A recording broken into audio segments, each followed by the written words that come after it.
a WikiVidi documentaries production. Don't forget to like and subscribe. Enjoy. Bay of Pigs invasion. The Bay of Pigs invasion was a failed military invasion of Cuba undertaken by the Central Intelligence Agency-sponsored paramilitary group Brigade 2506 on the 17th of April 1961.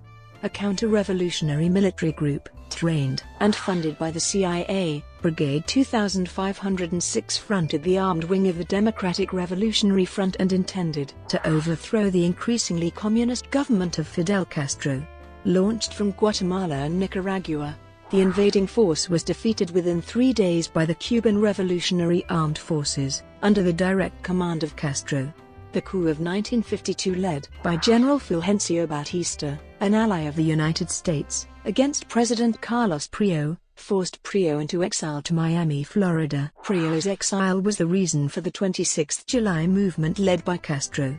The movement, which did not succeed until after the Cuban Revolution of the 31st of December 1958, severed the country's formerly strong links with the U.S. after nationalizing American economic assets.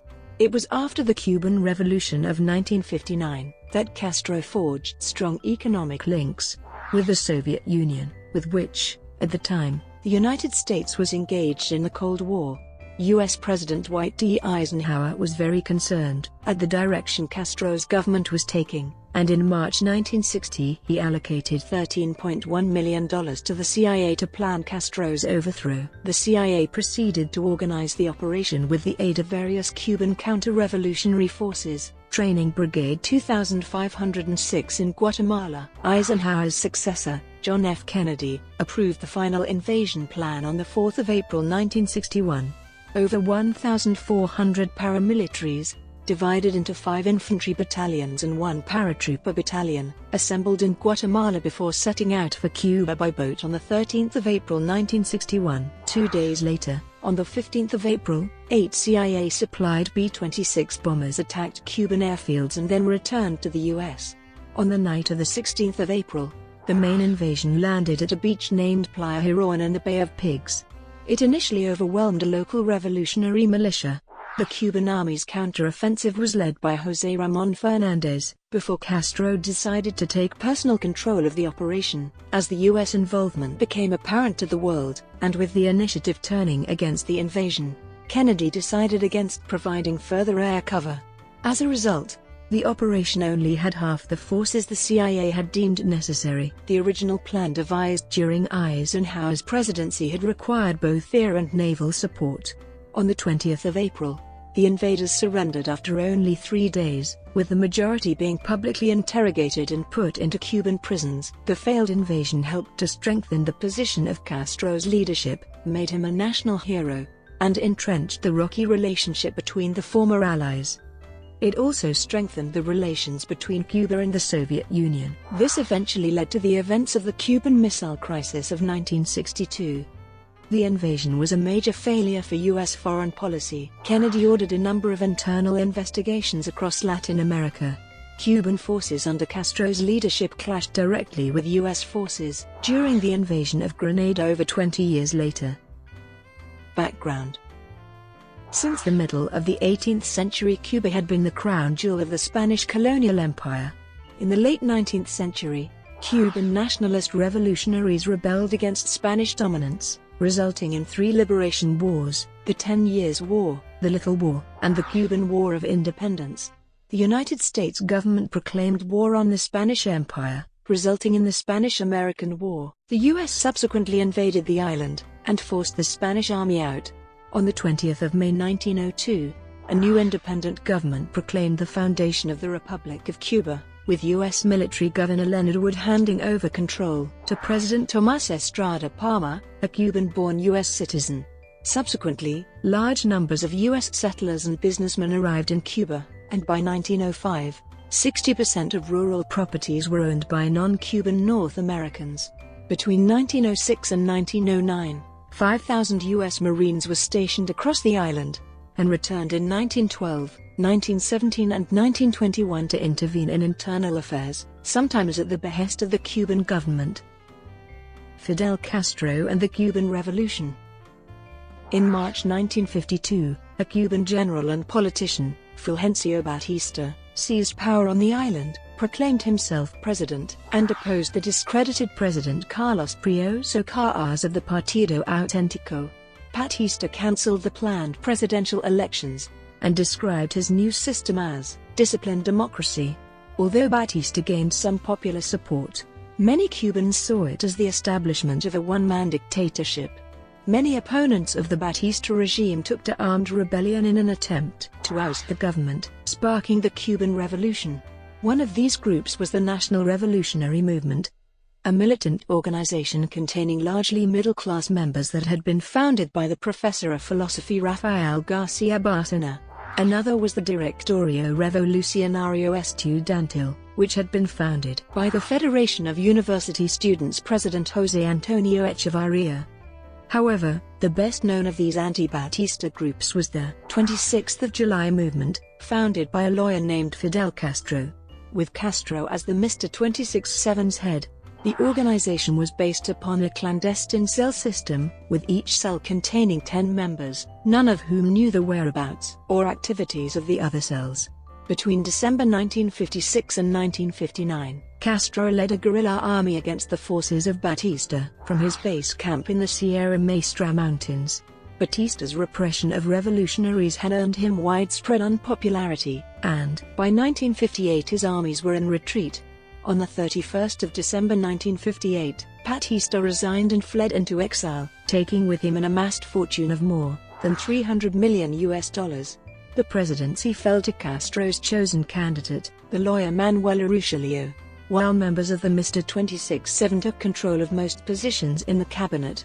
On the 16th of February 1959, Castro himself took on the role of prime minister. Dismissing the need for elections, Castro proclaimed the new administration an example of direct democracy, in which the Cuban populace could assemble en masse at demonstrations and express their democratic will to him personally. Critics instead condemned the new regime as undemocratic. The counter-revolution. Soon after the success of the Cuban Revolution, militant counter-revolutionary groups developed in an attempt to overthrow the new regime, undertaking armed attacks against government forces. Some set up guerrilla bases in Cuba's mountainous regions, leading to the 6-year Escambray Rebellion. These dissidents were funded and armed by various foreign sources, including the exiled Cuban community, the U.S. Central Intelligence Agency, and Rafael Trujillo's regime in the Dominican Republic. No quarter was given during the suppression of the resistance in the Escambray Mountains, where former rebels from the war against Batista took different sides. On the 3rd of April 1961, a bomb attack on militia barracks in Bayamo killed 4 militia and wounded 8 more. On the 6th of April, the Hershey sugar factory in Matanzas was destroyed by sabotage. On the 14th of April 1961, guerrillas led by Agapito Rivera fought Cuban government forces near Las Cruces, Montembo, Las Villas, where several government troops were killed and others wounded.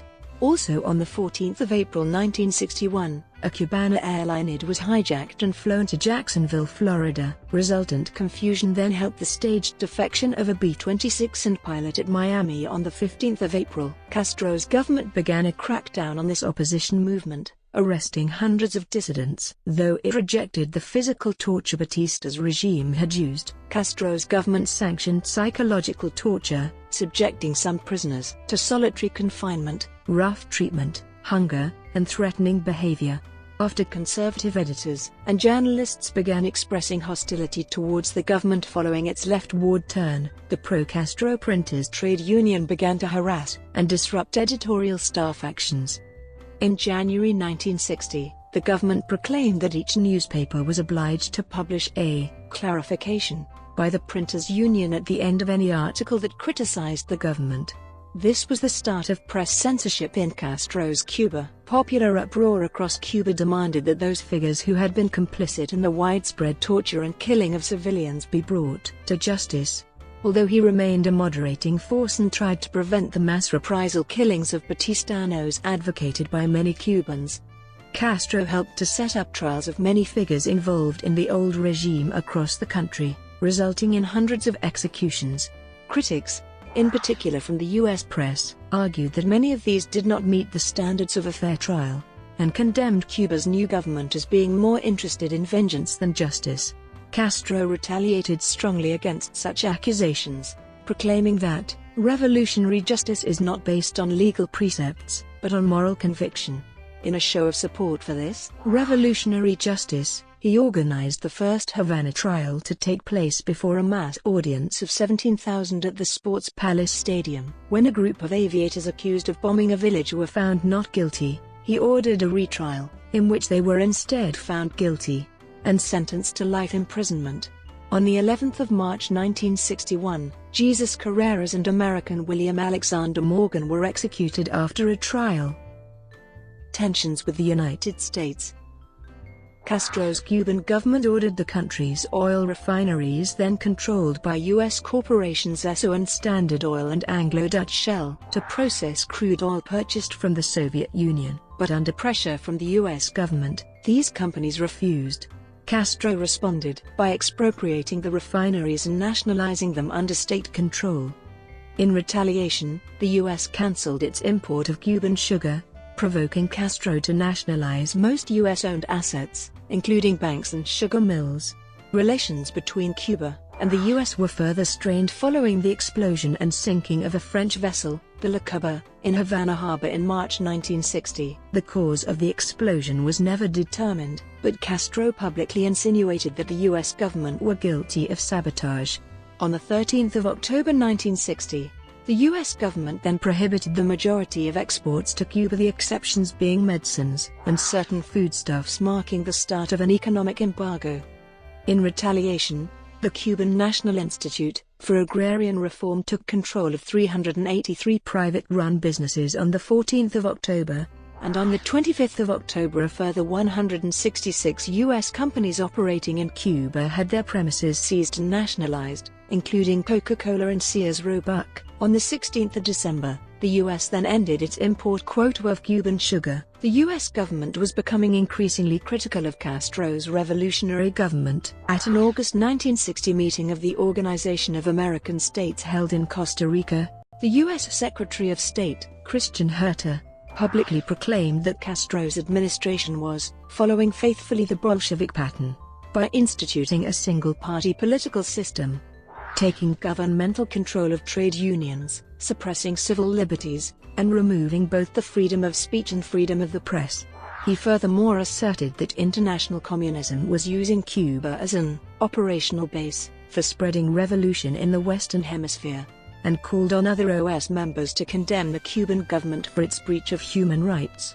In turn, Castro lambasted the treatment of black people and the working classes he had witnessed in New York, which he lampooned as that super-free, super-democratic, superhuman, and super-civilized city, proclaiming that the U.S. poor were living in the bowels of the imperialist monster. He attacked the mainstream U.S. media and accused it of being controlled by big business. It must be noted that, on the surface, the U.S. was trying to improve its relationship with Cuba. Several negotiations between representatives from Cuba and the U.S. took place around this time. Repairing financial international relations was the focal point of these discussions. Political relations were another hot topic of these conferences. The U.S. stated that they would not interfere with Cuba's choice of government or its domestic structure. However, the U.S. also ordered the Cubans to sever all ties with the Soviet Union.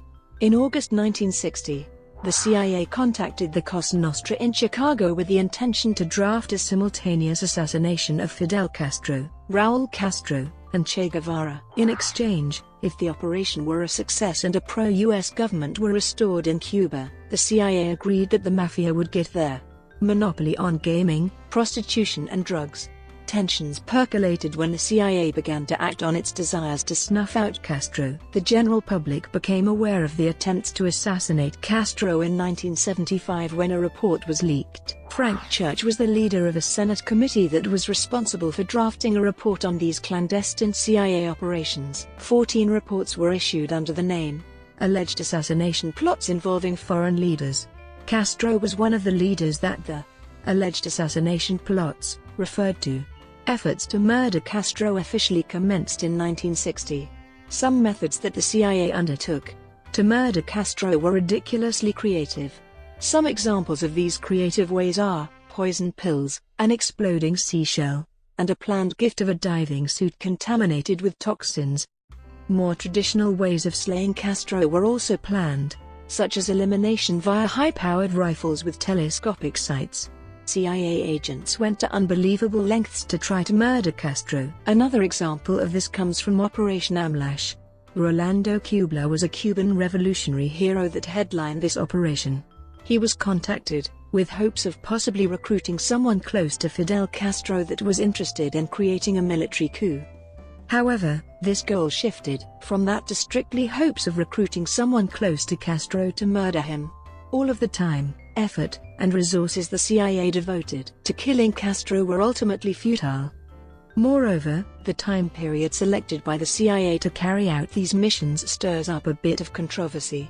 In 1963, the CIA made plans to murder Castro, while in the same year, the Kennedy administration had peace talks with Castro. To complicate things even further, a high-level CIA agent by the name of Desmond Fitzgerald met with Rolando Cubla and portrayed himself as a personal representative of Robert Kennedy without Kennedy's actually knowing about it. Brought to you by WikiVidi documentaries. Would you like to know more?